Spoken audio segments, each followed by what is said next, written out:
World info set کے موجود دوستوں السلام علیکم۔ امید کرتے ہیں کہ آپ جہاں پر بھی ہوں گے خیر و عافیت سے ہوں گے۔ آج کی ویڈیو میں ہم جن پیغمبر کے بارے میں ذکر کریں گے ان کا نام حضرت ادریس علیہ السلام ہے۔ آپ اللہ تعالیٰ کے جلیل القدر پیغمبر ہیں۔ آپ کا شجرہ نسب احنو بن جرد بن محلابین بن انوش بن کتان بن شیس بن آدم علیہ السلام سے ملتا ہے۔ آپ اللہ تعالیٰ کے وہ جلیل القدر پیغمبر ہیں جن کو علم نجوم یعنی ستاروں کا حساب آپ کو بطور معجزہ عطا کیا گیا تھا، مگر اس وقت ستاروں کا حساب لگانا اللہ تعالیٰ کی مرضی کے مطابق تھا، اور جو اللہ تعالیٰ کی طرف سے حکم ہوتا آپ اس پر عمل کیا کرتے تھے۔ اور سب سے پہلے آپ نے ہی قلم کے ذریعے لکھنے کی ابتدا کی، اور سب سے پہلے آپ نے ہی کپڑے کا لباس پہنا، کیونکہ اس سے پہلے لوگ چمڑے کا لباس پہنا کرتے تھے اور اسے استعمال کیا کرتے تھے۔ اس کے ساتھ ساتھ چیزوں کا وزن کرنا اور کپڑے ماپنے کا رواج آپ نے ہی شروع کیا تھا۔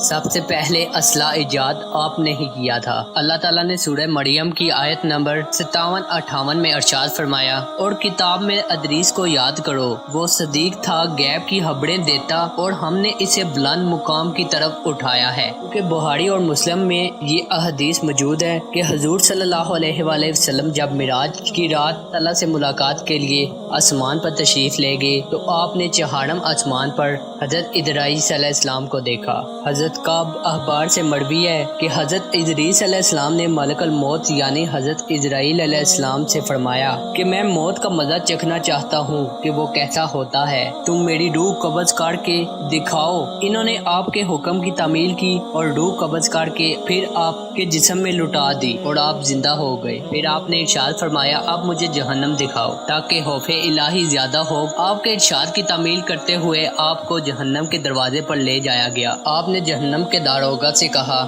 دروازہ کھولو، میں اس سے گزرنا چاہتا ہوں۔ چنانچہ ایسا ہی کیا گیا اور آپ اس سے گزرے۔ پھر آپ نے مالک الموت سے فرمایا کہ مجھے جنت دکھاؤ۔ وہ آپ کے حکم کے مطابق آپ کو جنت کے پاس لے گئے۔ آپ نے جنت کے دروازے کھولنے کا ارشاد فرمایا تو آپ کے لیے جنت کے دروازے کھول دیے گئے۔ آپ جنت میں تشریف لے گئے۔ مالک الموت نے کچھ دیر انتظار کرنے کے بعد فرمایا کہ آپ چلیں، زمین میں اپنے مقام پر تشریف لے چلیں۔ آپ نے فرمایا کہ میں تو یہاں سے کہیں نہیں جاؤں گا، کیونکہ اللہ تعالیٰ نے ارشاد فرمایا ہے کہ کلو نفس ذائقۃ الموت، یعنی ہر نفس نے موت کا مزہ چکھنا ہے۔ میں تو موت کا ذائقہ بھی چکھ چکا ہوں۔ پھر اللہ تعالیٰ نے جنت میں داخل ہونے کی یہ شرط ارشاد فرمائی ہے کہ ہر شخص کو جہنم سے گزرنا ہے، اور میں جہنم سے گزر چکا ہوں اور اب جنت میں داخل ہو گیا ہوں، اور میں اب یہاں سے نہیں جاؤں گا، کیونکہ جنت والوں کو جنت سے نہیں نکالا جائے گا۔ اللہ تعالیٰ کے اپنے ارشادات کے مطابق میں نے یہی رہنا ہے، یہاں سے مجھے نہیں نکالا جا سکتا۔